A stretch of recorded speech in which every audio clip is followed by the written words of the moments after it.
विशाल के गर्छ हेर्नुस् यो छोरी के गर्दैछ don't entry knock before coming स्कुलबाट आएको 5 बजे अहिले 8 बजे 9 मा पढ्ने बच्चाको हालत यो सुतेकी छ के चाहिँ थाक्या होला त यसले हामीलाई स्कुल रुममा कहिले बस्न दिदिन सामान त हेर्नै दिदिन यस्तो यस्तो राखेको छ आज चाहिँ यो सुतेको ठाउँमा नि भाइ यसको ब्याग चेक गरौँ हामी हल्ला नगर है उसको मोबाइल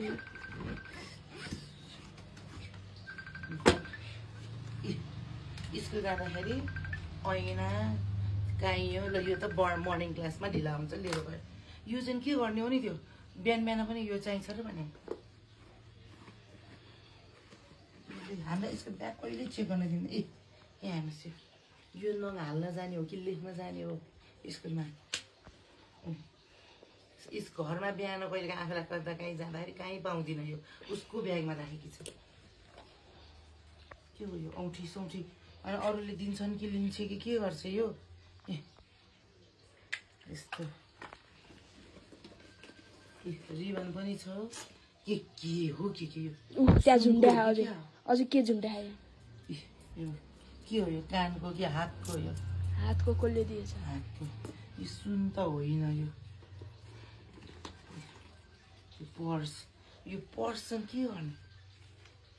आमा भाइ यो कति पैसा हो यो भाइ 500 यत्रो पैसा स्कुलमा किन लानु यत्रो पैसा न भाइ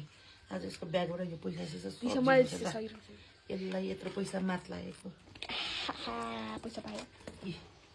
स्कुलमा यो घाँटीमा लाउने होइन यो अस्ति भर्खर कहाँ बाहिर साथी पार्टीमा जाने भनेर किनिदिएको अत्तर यस्तो पनि लाउँछन् अहिले के जमानाको पिम्पल्स यहाँ देखाउनु पिम्पल्स प्याच रे किन्न त मैले किनिदिएँ तर स्कुल लाने होइन नि त यो आफ्नो घर बस्ने बेलामा राति सुत्दा लाउने पिम्पल्स प्याच यो भएभरकै यो के हो यस्तो यो के छ यहाँ अझै यहाँ पनि पैसा छ कि क्या हो भोलि चाहिँ यसको स्कुलमा गएर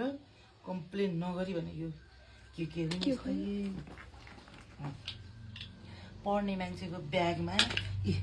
यस्ता चिजहरू छन् पढ्ने मान्छेको ब्यागमा अनि उसले हामीलाई उसको कोठामा चेक गर्नै दिदिनँ पहिले नभएको बेलामा गर्ने अघि मैले बोलाउँदा गरेको उठ्दै उठिन र रिस उठेर आएर गरेको यस्तो पनि हुन्छ भोलि चाहिँ स्कुलमा स्योर कम्प्लेन तपाईँहरूको पनि छोराछोरी यस्तै गर्छन् कि हेर्नु है ब्याग चेक गर्नुहोस् बेला बेला यस्ता छन् कि किताब पनि छ कि छैन किताब छन् चाहिँ पानीको बोतल यसरी राख्छन्